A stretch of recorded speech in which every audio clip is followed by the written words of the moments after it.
What's up YouTube, I'm Guy, and today on the channel we're going to be checking out and reviewing a Baltic watch. As a matter of fact, this is the first time I've had a Baltic watch on the channel for review. It was probably 3 or 4 weeks ago that I was talking to my buddy AB, who is the host of the YouTube channel Watch Collecting Strategy, and he had mentioned that he really liked this brand. Well, I figured, hey, why not give it a shot? I went ahead and reached out to Baltic and asked if they would send me a watch for review. Not only did they agree to send me a watch for review, but they agreed to give me this watch. Now what am I going to do with it? Well, I'm going to go ahead and I'm going to give it to one of you guys. So make sure you stick around till the end of this video to find out how you might be able to win this watch.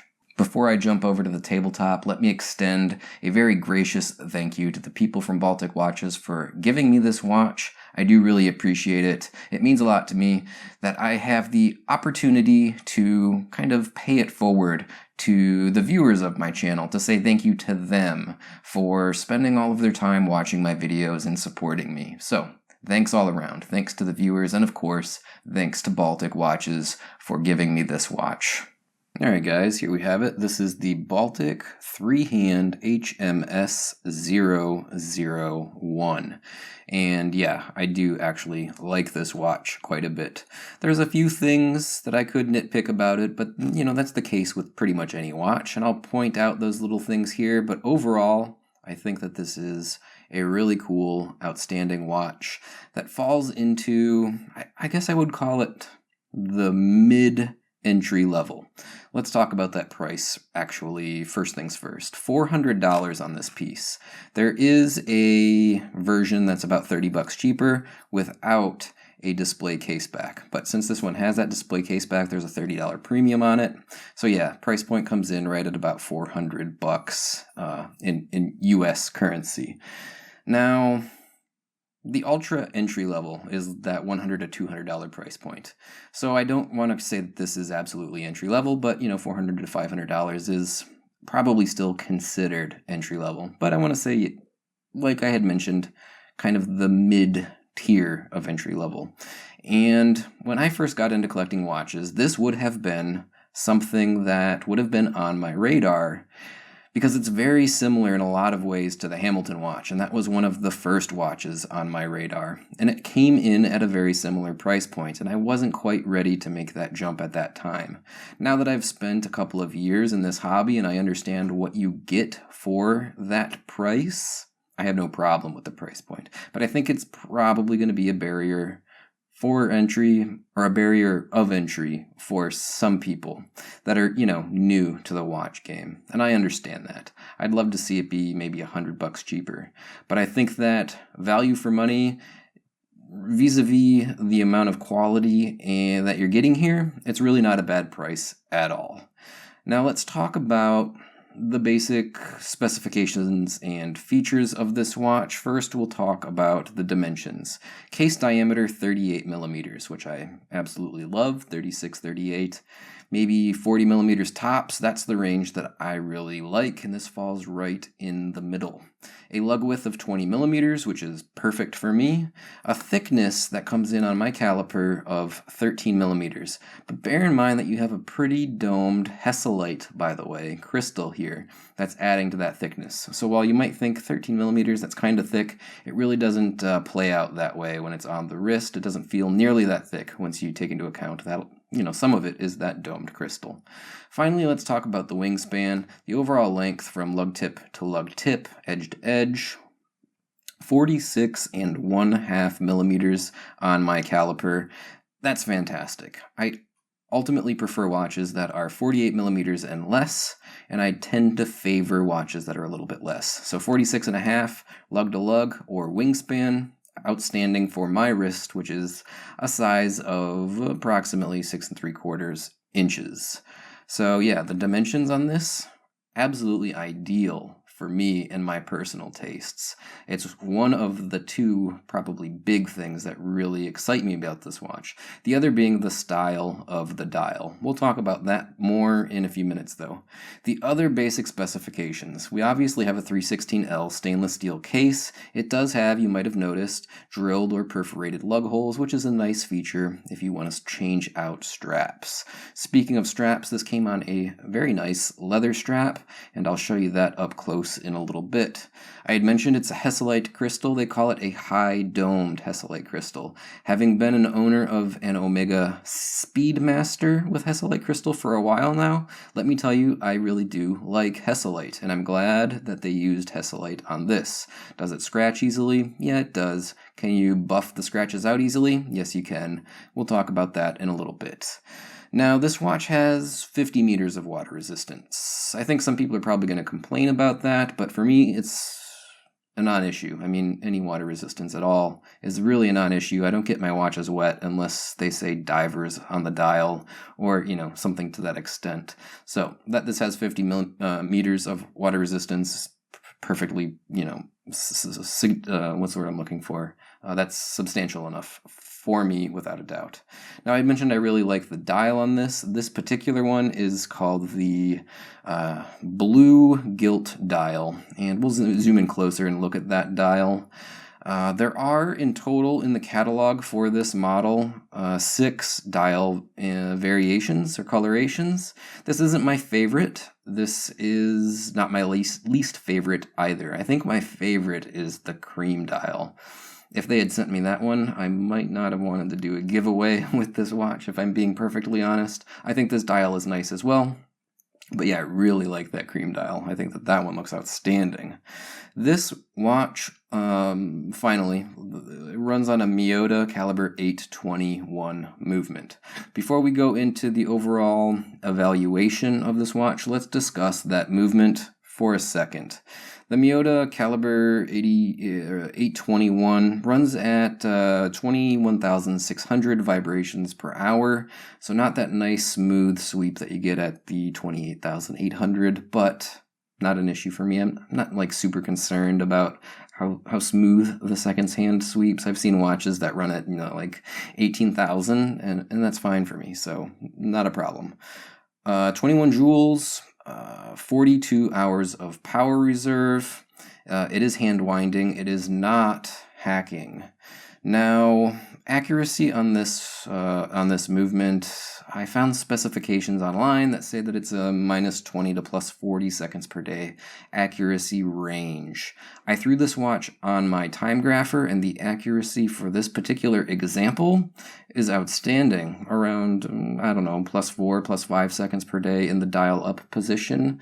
So very, very, very well inside of that -20 to +40 range. But that the range is so wide does mean that you could get one that runs in +20, +30 seconds per day or more, and it's in spec. That would be a little bit of a disappointment for me on any watch, regardless of the price point. But I'm sure that they are, from the factory, regulated to be a little bit better than that on average. Now, this watch, or I should say this movement, the whole Miyota 8200 series, I guess, really, is often compared to, or called, the Japanese equivalent of an ETA 2824. I don't know if I agree with that. I mean, there's some pretty significant differences between these movements. An ETA movement does run at 4 hertz, or 28,800 vibrations per hour. Less of a power reserve on the ETA at about 38 versus the 42-hour power reserve on this movement. ETAs, at least in the standard base grade, are similar in terms of accuracy specs, but ETA has a Labor top grade and chronometer grade movements that are more often used than the standard, and those are more tightly regulated and regulated in more positions. So I don't know if I think that I like this movement as much as an ETA movement. Also, ETA movements hack, and this is a non-hacking movement. I like the hacking feature a lot. because I'm a little bit obsessive about syncing my watches up to like a known time source, like time.gov, for example. And you can't do that easily with a non-hacking movement like this. So I think it's a decent movement. What I know about it, reliable, reasonably accurate, but yeah, would I call it an equivalent, a Japanese equivalent to an ETA? I don't think I would personally, but I don't have any problems with the choice of using this movement either. The case on this watch is done very, very nicely. I'll take a nice look at it in profile. The sides are pretty flat, but it's not slab-sided. It's not super thick. It's not obtrusive on the wrist. Sometimes a watch that's got a perfectly flat side, you get that, again, I'll use the term slab-sided feel. I don't get that feel from this at all. The overall lines, it's a very simple design, but very nicely finished. The polishing, or I should say lack thereof, the brushing is done very well.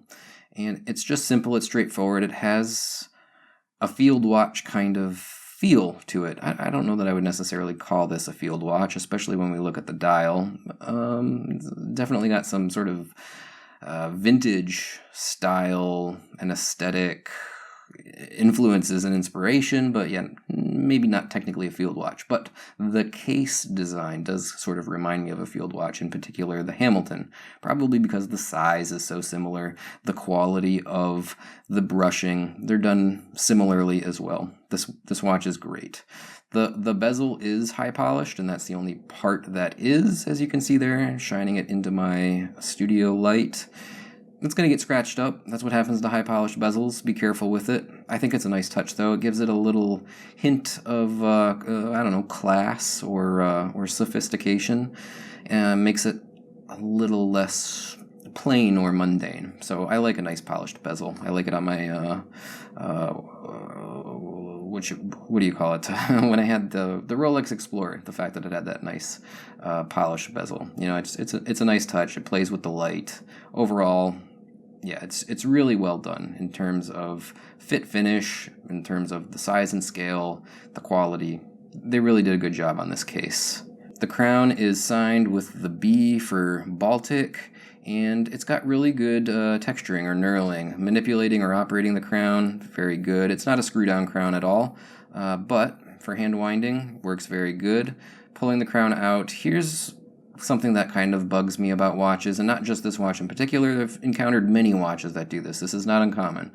Pull it out, and I just went into the date change position. I can spin the crown, and I can feel a date mechanism clicking inside there.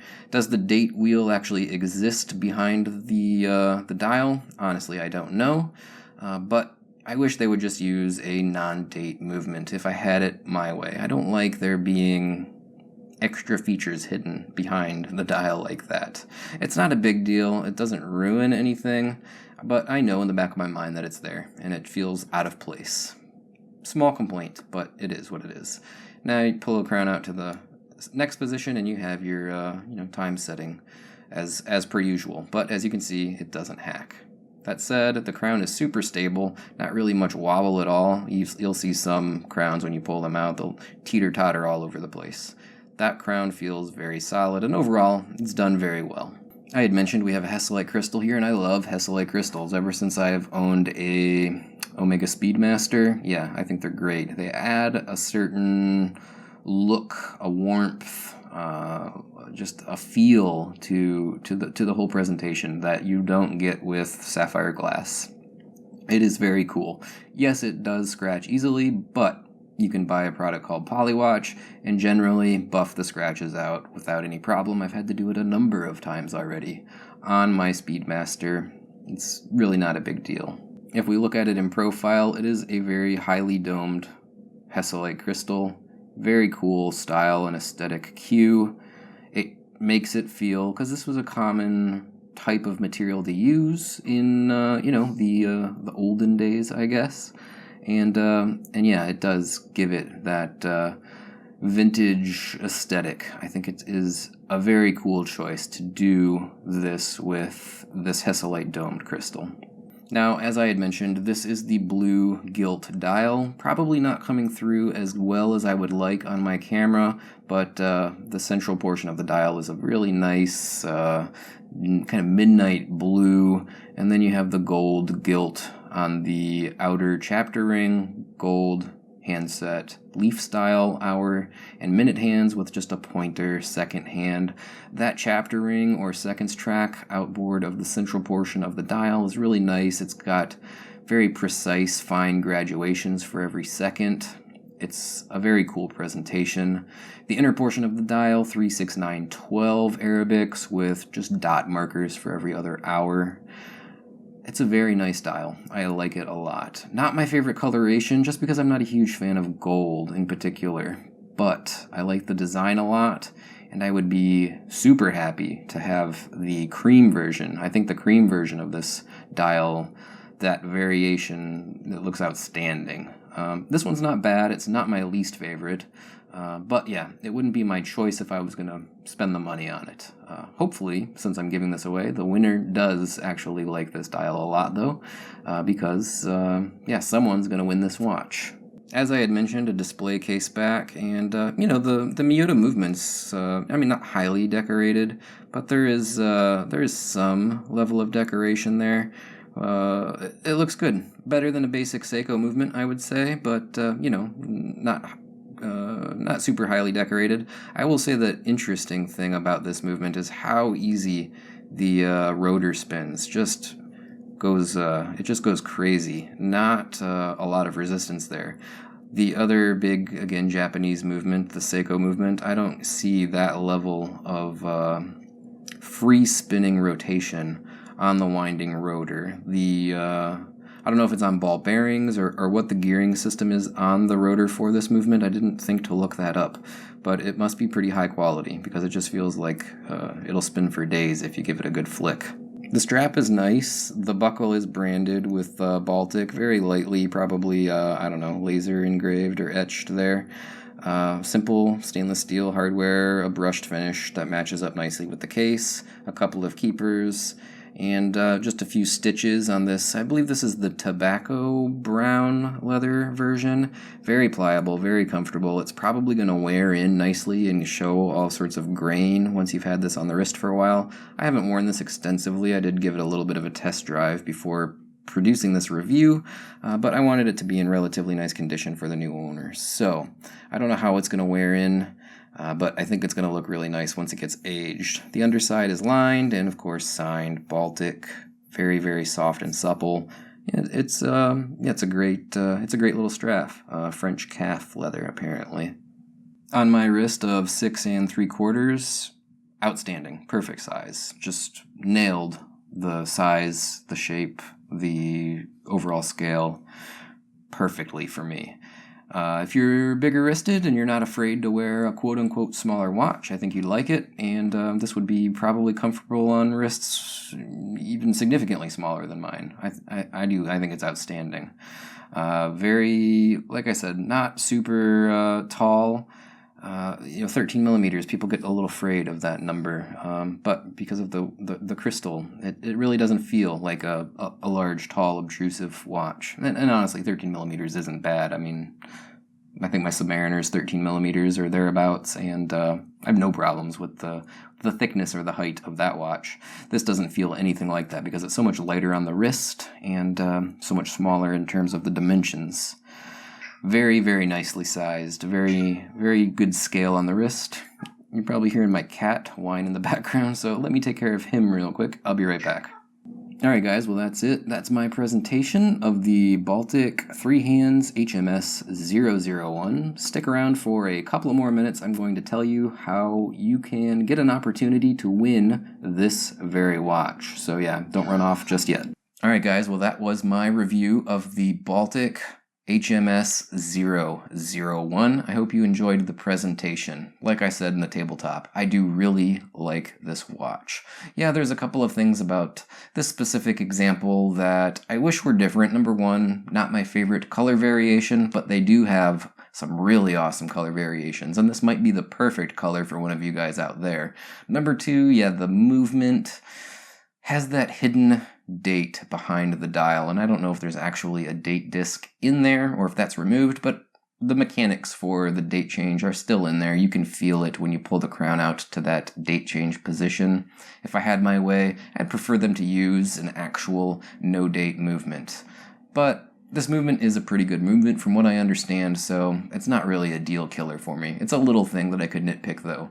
Finally, that price point. It's not really bad actually. It kind of falls not into the ultra entry level, kind of the next step up. I guess you might call it the mid entry level. And I know some people that are probably just getting into watches are going to have a hard time with that $400 price point. How do I know that? Because I had a hard time with that $400 to $500 price point when I first got into watches.